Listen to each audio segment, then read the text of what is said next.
사실 제가 이제 이번에 그 바이든하고 한국과의 관계에 대해서 예. 제가 일반적으로 이렇게 우리 시청 여러분들께서 알려드리지 않은 그런 부분에 대해서 한번 비하를 한번 제가 한번 말씀 드려볼까 하는데 괜찮으겠습니까? 예, 희소식을 좀 주세요. 예, 예. 지금 현재 바이든이 이 트럼프하고 있어가지고 트럼프가 그동안에 4년 동안에 우리 보수를 위해서, 대한민국의 보수를 위해서 뭔 일을 했냐. 바이든이 되든 트럼프가 되든 뭔 상관이냐. 이런 얘기들을 우리 보수 진영에서 많이 하고 있는 게 사실이지 않습니까? 예, 바이든이 돼도 상관없다. 뭐, 이런 사람들 많잖아. 그런데 제가 이제 그 부분에 대해서 명확하게 고급 정보로 한번 제가 정리를 해 드릴 테니까 우리 동기 여러분들께서 잘 좀 인지를 하셔서 왜 우리 허준 선생 TV에서 이 트럼프가 돼야 된다는 당위성을 갖고 이렇게 방송을 지속적으로 하고 있는 그 이유에 대해서 한번 말씀을 드려볼까 합니다. 우선 지금 바이든 같은 경우는 그동안에 나이도 이제 뭐 거의 한 이제 80에 우리 나이도 거의 80이지 않습니까? 예. 그러면서 작년부터 이 유세를 할 때 바이든 보고 이 치매가 있지 않느냐. 그 인지 능력이 아주 예, 그랬었죠. 공격을 했죠, 트럼프가. 예. 않습니까? 트럼프 공격을 했죠, 예. 예, 예. 그러니까 뭐 흑인 사회에 대해서 이렇게 말을 한다는 게 뒤집어 말하면은 흑인 사회를 갖다가 디스하는 그런 내용도 했고, 그러니까 흑인 기자가 바이든한테 트럼프 대통령처럼 이 인지 검사를 받았는가 이렇게 물으니까 바이든이 도대체 내가 왜 검사를 받아야 하냐? 당신은 코카인 검사를 받았는가? 당신은 마약쟁이가 아닌가? 이렇게 막 받아친 적이 있었지 않습니까?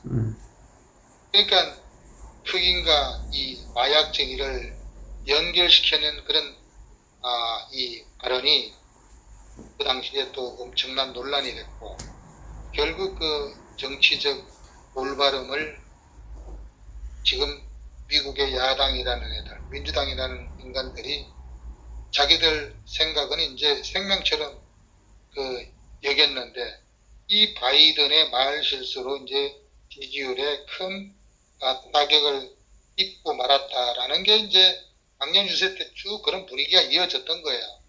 그러면서 또 이 바이든이 아내하고 자기 부인하고 여동생을 이런 헷갈려서 헷갈리게 얘기를 해가지고 또 민주당 지지자들한테 충격을 빠뜨린 적이 있고 또 그 전에 또 비슷한 시기에 실내 연설하다가 뭐라고 얘기를 했냐면 갑자기 밖에서 비가 오는데 들어오라고 했어요. 근데 실제 바깥에서는 비가 내리지 않았다는 거예요. 그러니까 이 바이든이 이제 그런 걸 가지고 노만기가 있다. 이런 얘기가 이제 그런 데서 자꾸 나오게 된 거죠. 예. 그 바이든은 그 전에도 그 버락 오바마의 그 이름을 갖다가 잊어버리고 그 버락 오바마를 버락 아메리카라고 이렇게 부른 적이 있어요. 그래서 그런 여러 가지 그 노만기 있는 그런 발언, 이런 인지력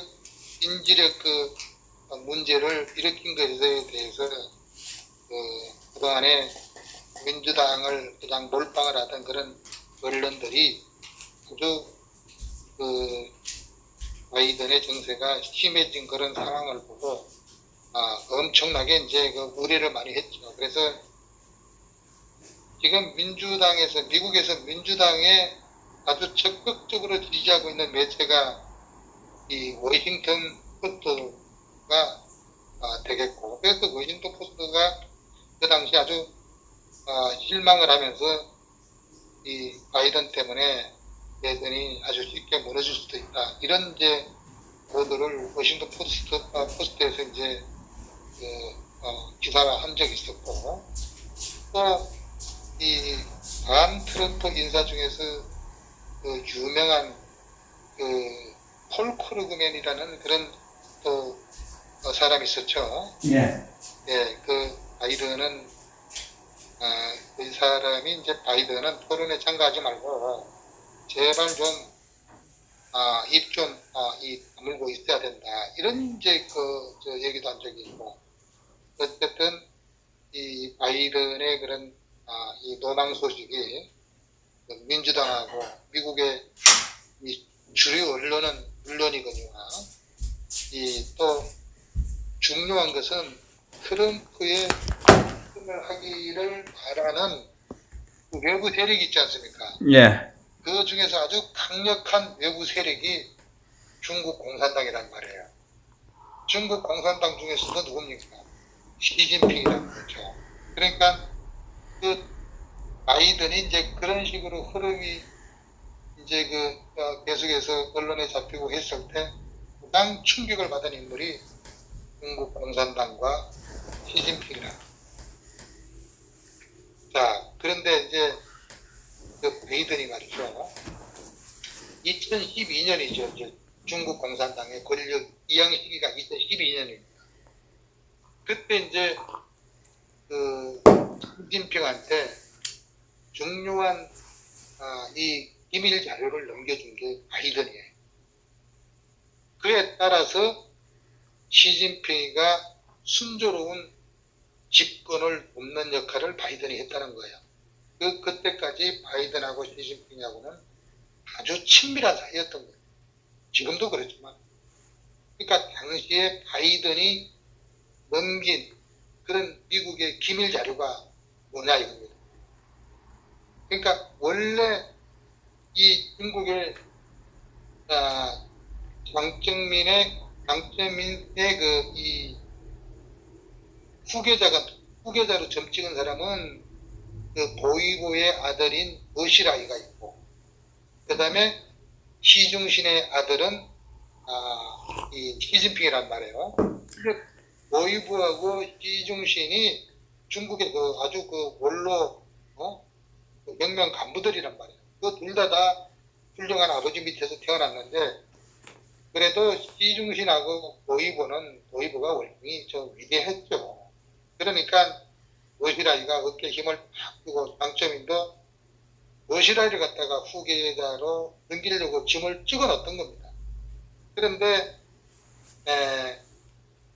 바이든이 중국에 가서 시진핑 권력 이양 시기에 중요한 정보를 갖다가 시진핑한테 준 거예요. 그게 뭐냐?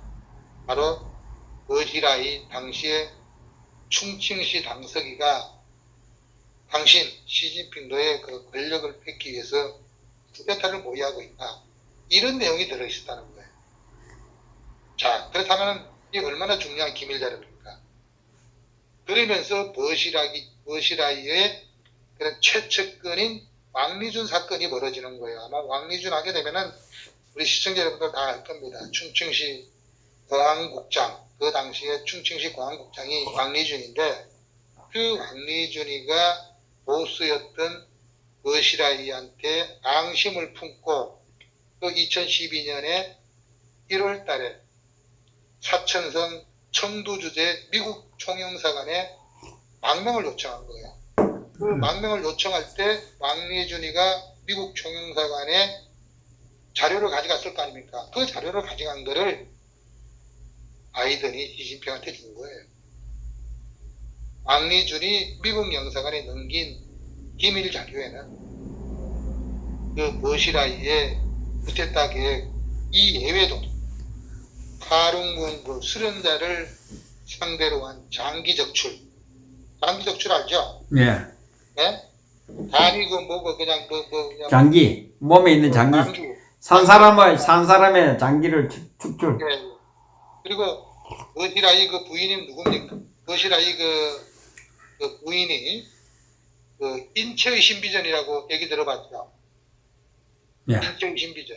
네? 사람을 갖다가 사는 사람을 그냥 약물 중독시켜가지고 죽여가지고 박제로 만드는 게 인체 신비전이에요.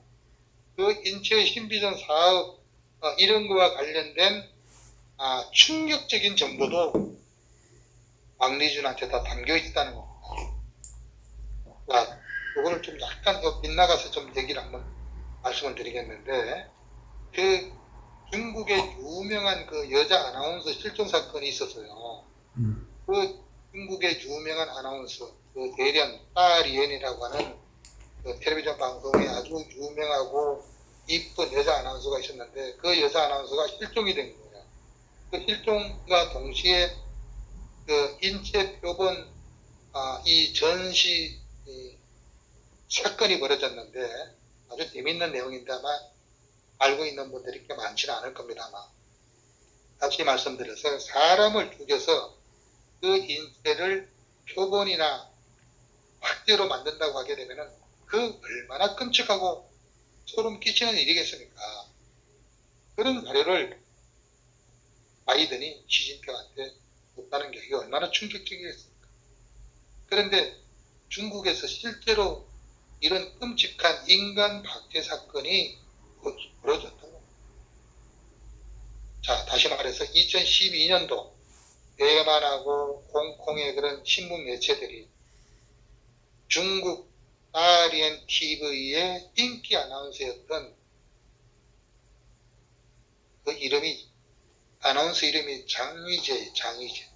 장웨이지라고 하는 그런 아나운서의 인체가 그 이쁜 아나운서를 갖다가 그거를 갖다가 박제로 만들어서 인체의 신비전 전시회에 전시되었다고 보도해가지고 그게 한번 전 세계적으로 아주 엄청난 이 사람들의 경악시켰던 그런 사건들이 있었어요.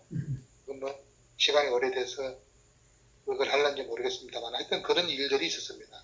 그러니까 곽춘자님은 잘 안 해요. 그래요.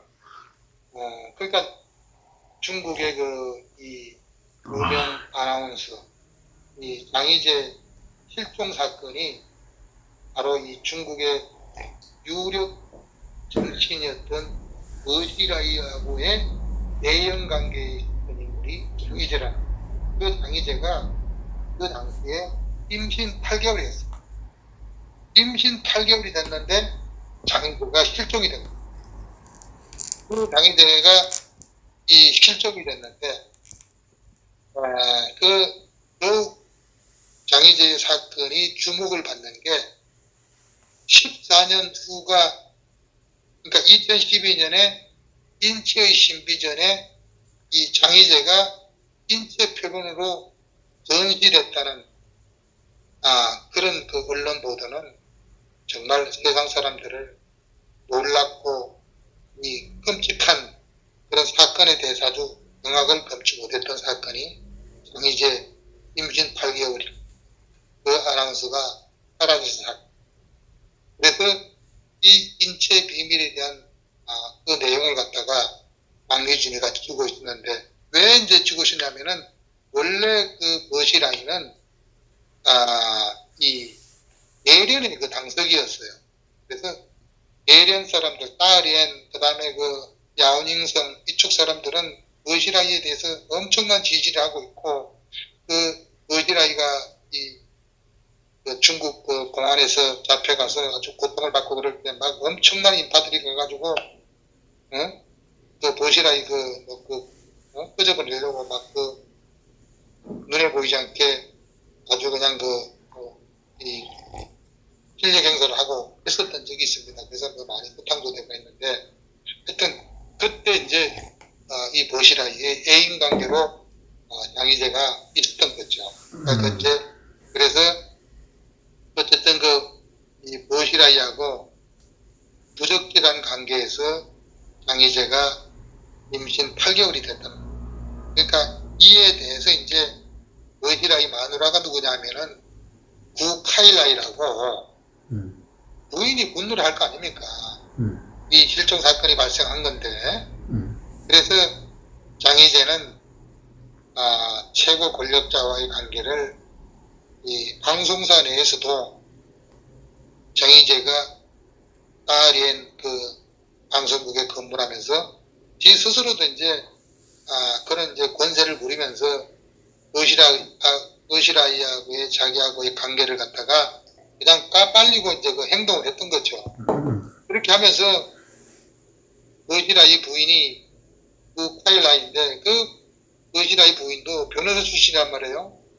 그런데 장희재가 그 카일라이한테 당신 그 이혼해라, 내가 책임지겠다, 이런 요구까지 한 것이라고 그 당시에 밝혀졌던 겁니다.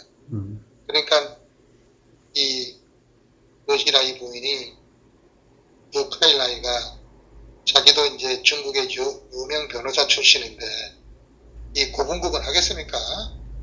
거기다가 이제 이런 살인까지 마다하지 않는 아주 악독한 지독한 그런 악녀였다는 것을 나이 어린 장희재가, 철없는 장희재가 미처 알지를 못했겠죠. 그러다가 이제 장희재는 시쳇말로 뼈도 못 추리는 그런 신세가 되고 말았다, 이렇게 볼 수가 있는 겁니다. 그래서 그 카이라이는 그 카이라이도 내연의 관계에 있는 남자가 있었던 거예요. 예? 의시라이 바람 피우는데 마누라 그 카이라이도 뭐 혼자 가만히 있을 거 아닙니까? 자기도 잘났는데 그 카이라이의 내연남이 누구냐? 영국 남자였던 거예요. 영국 기자. 그러니까 그 카이라이가 내연남인 영국의 그 남자, 그 기자를 독살해가지고 의시라이까지 동시에 지금 현재 무기징역형을 받고 깜빵생활을 지금 둘 다 하고 있는 겁니다. 부부간에 깜빡생활 하고 있네. 예, 이 사건이 2012년 미국에서 열린 인체 신비전에서 세계인의 혀를 내두르는 그런 뉴스가 공개됐던 게 인체 신비전인데, 이 내용에 대한 구체적 내용을 바이든이 시진핑한테 갖다 줬다는 거예요. 그래서 당시에 그 미국 중화권 방송사 그 NTD를 통해 가지고 그 남성이 장혜희씨의 그 시신을 인체 표본 공장에 이 공급해 달라는 그런 요청을 받았다고 주장을 했고, 이후에 임산부 8개월 된 임산부 인체 표본을 이 분석을 좀 해봤을 거 아닙니까? 그러니까 그 당시에 이 장희재의 그런 얼굴하고 그 다음에 그 박제가 된 박제가 된 그 신비의 인체하고 비교를 해보니까 장희재의 얼굴이 흡사했다는 거 아니겠어요?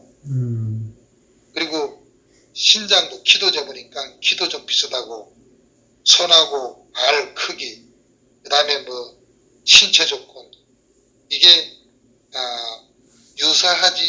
유사한 게 아니라 거의 일치했다, 이렇게 된다는 겁니다.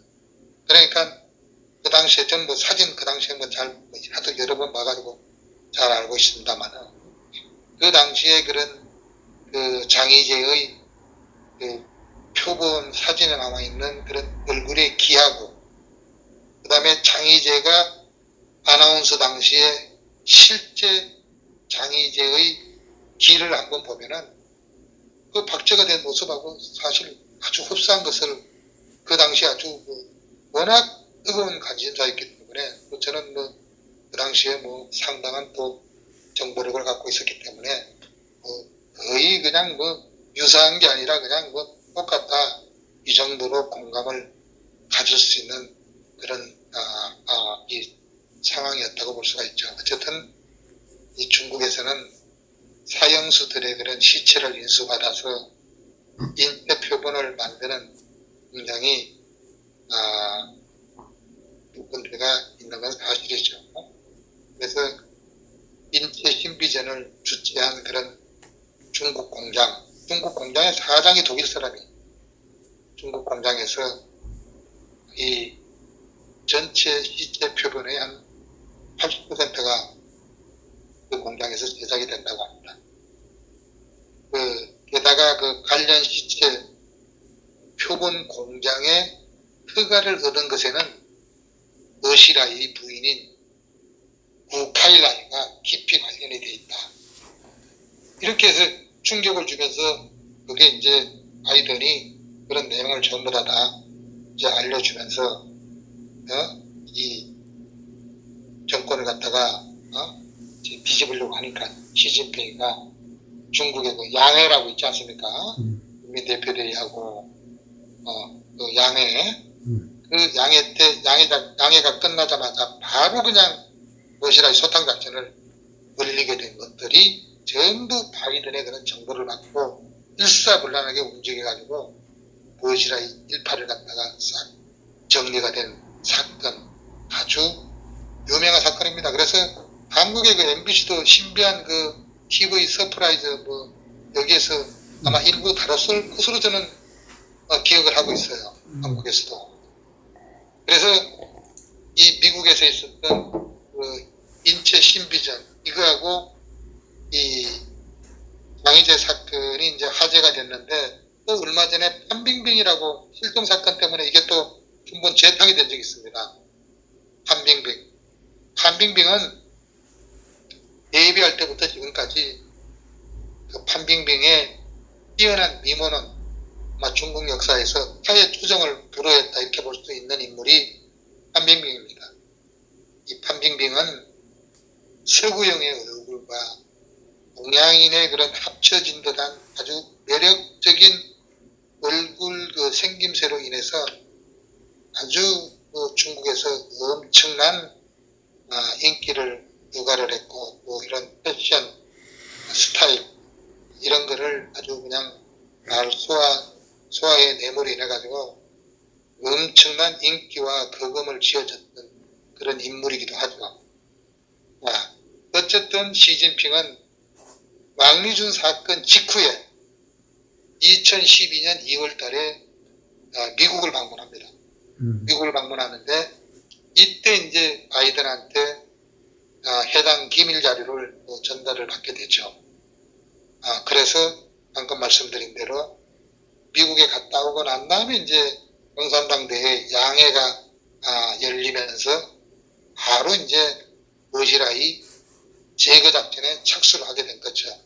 그러면서 그 다음에 2013년도 겨울에 이맘때입니다. 바이든이 아들 헌터 바이든하고 중국을 다시 가게 돼요. 중국을 가서 이제 다시 시진핑하고 이제 오랫동안 비밀 회동을 갖게 됩니다. 그러니까 장점인의 이런 다른 또 유명한 인물, 장점인의 다른 측근이 있는데 그 측근이 누구냐면은 여러분들 생각이 안 나겠지만 이름을 대면 여러분들 알 겁니다. 저육항이라고 이름 들어보셨을 거예요. 들어봤죠, 선생님? 장점인의 또 다른 측근 저육항하고 이런 관련 자료를 추가로 전달했다는 겁니다. 그 덕분에 시진핑은 자신의 발목을 잡으려던 그런 저육항을 숙청할 수가 있었다 이겁니다.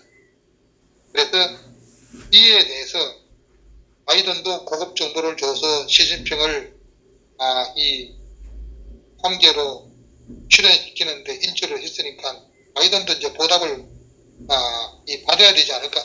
받아야 되잖아요. 예. 그래서 아들 헌터 바이든이 투자한 사모펀드가 있습니다. 사모펀드. 그 헌터 바이든이 투자한 사모펀드가 중국은행으로 10억 달러라고 어마어마한 그런 투자를 유치하게 됩니다. 10억 달러. 10억 달러면 억인가요? 10억 달러니까 계산을 해보세요. 그리고 나서 이제 헌터 바이든이 페이스 플러스 플러스라고 하는 그런 기업에 대규모 투자를 하고 시진핑한테 이제 보답을 했는데 이 기업이 그 안면 인식 기술이라고 해서 안면 인식 기술로 중국의 뭡니까 위거르 자치구 그 위거르인들을 이 감시하는 데 필요한 안면 인식 기술을 갖다가 줘가지고 위거르인들의 그런 인권 탄압을 하는데 고급 기술을 제공을 했던 거죠. 그러니까 시진핑과 바이든이 끈끈한 우정이 이렇게 오랫동안 지속되고 있는 겁니다. 자, 여러분들 이제 트럼프하고 바이든에 대해서 왜 트럼프가 당선돼야 되나 그 이유를 좀 알겠죠? 예. 바이든 미국 대선 후보로 이런 확정된 게 지난 6월입니다. 그죠? 이 펜실베니아 대학의 바이든 센터가 이 중국 시진핑 정부한테 1,450만 달러의 그런 불법 기부금을 받은 사실이 폭로되기도 했습니다. 바이든은 작년에 이 트럼프 행정부의 대중압박 그런 핵심 카드인 이 트럼프 대통령이 관세를 막 철폐하겠다고 뭐 난리를 피운 적이 있지 않습니까? 미국에서 트럼프 대통령이 중국한테. 그러니까 이런 막 강력한 주장을 이런 했을 때 바이든은 수시로 이 친중 발언을 그 당시에 서슴지 않았던 거예요. 그래서 트럼프 대통령이 우리들한테 뭐라고 얘기를 하냐면은 베이징 바이든 이런 별명을 붙였죠. 베이징 바이든. 예. 그러니까 이미 알고 있었네, 그죠? 그렇죠. 이제 이런 것들이 이번에 이제 이 부정선거하고 인volve 되는데 추적을 해보게 되면은 우리 시청자분들께서 쉽게 이해를 하게 될 겁니다. 왜 지금 현재 이 공화당에서 이런 정보가 이제 전부 미국이 트럼프가 되느냐 바이든이 되느냐 해서 미국이 사회주의 국가가 되느냐 정말로 제대로 된 민주주의 국가로 재가공되느냐 이런 기로에 있다고 보는 겁니다. 미국이 사회주의가 되면은 우리도 같이 따라가는 거예요. 전 세계가 사회주의 되는 거지. 세계가 지금 이 미국 선거에 모두가 지금 관심이 집중되고 있고 중국도 지금 발발 들고 있는 거죠. 지금요. 만약에 지금 트럼프 대통령이 된다고 했을 때 시진핑 그거 가만히 두겠습니까? 트럼프 대통령이? 그러니까 이런 내용에 대해서 사실 제가 오늘 공개적으로는 처음 말씀드리는 거지만은 내용을 좀 잘 알고 있어야 됩니다. 중국만 벌벌 떨고 있겠습니까? 대한민국도 벌벌 떨고 있지 않을까요? 그렇죠. 그러니까 이런 바이든이 또 이제 흑인 운동을 주도하는 흑인 생명 소중하다는 그 BLM이라고 하는 단체를 또 지지를 했는데 이 단체의 또 충격적인 실체가 또 밝혀지기도 했죠. BLM이라고 하는. 이 BLM의 설립자 중에 한 사람인 패트리스 클러스라고 하는 그런 동영상에서 뭐라고 얘기를 하냐면은 우리는 훈련된 마르크스주의자들이라고 이렇게 발언을 하고 또 공산주의 추종 단체임을 숨기지 않았습니다. BLM의 설립자. 근데 문제는 여기서 그치지 않았다는 겁니다. 미국의 민주당하고 바이든을 지지하는 미국 주류 언론들이 중국 공산당하고 지속적으로 손잡아 왔던 그런 충격적인 사실도 지금 일어나고 있습니다. 최근에 미국 언론의 내셔널 펄스는 중국의 청와대의 청와대의 박근혜 대통령이 그 연설했던 대학이 중국에 청와대지 않습니까? 네. 그 청와대의 마르크스주의 저널리즘 스쿨에 뉴욕 타임즈, CNN, 파이낸셜 타임즈, 워싱턴 포스트, 로이트, 블룸버그 같은 그런 서방 주요 언론이 협력했다고 또 특정 보도를 하고 있습니다. 특히 그 CNN 출신의 베테랑 기자하고 앵커들이 중국 관영 CGTV의 해외 채널이 뭐냐면은 CGTN이라고 있어요. 여기에 이제 옮겨가서 그 일을 하면서 중국 공산당의 환경보호 정책을 칭찬하면서 소위 대외 선전을 돕고 또 트럼프 대통령을 비판을 아주 일삼아 이런 논란이 됐던 적도 있었지 않습니까? 그래서 이 바이든이 이제 그 부통령 후보로 지목한 그 인물이 누굽니까? 이 카말라 해리스라고 있잖아요. 네? 예. 부통령으로 지명한 그 카말라 해리스는 미국 내의 그 중국인들의 압도적인 지지를 받으면서 이 캘리포니아에서 의원 활동을 해왔죠. 캘리포니아라는 게 이제 그 민주당 강세 지역이지 않습니까? 그런데 그 아버지가 도널드 이 해리스인데 그 아버지가 스탠퍼드 대학의 경제학과 교수인데 그 아버지가 마르크스주의자로 알려졌다는 거예요. 이게 어떻게 지금 마르크스주의자로 알려졌는데 이 딸내미를 부통령으로 지목을 한 거예요. 바이든이 지금. 그래서 트럼프 대통령이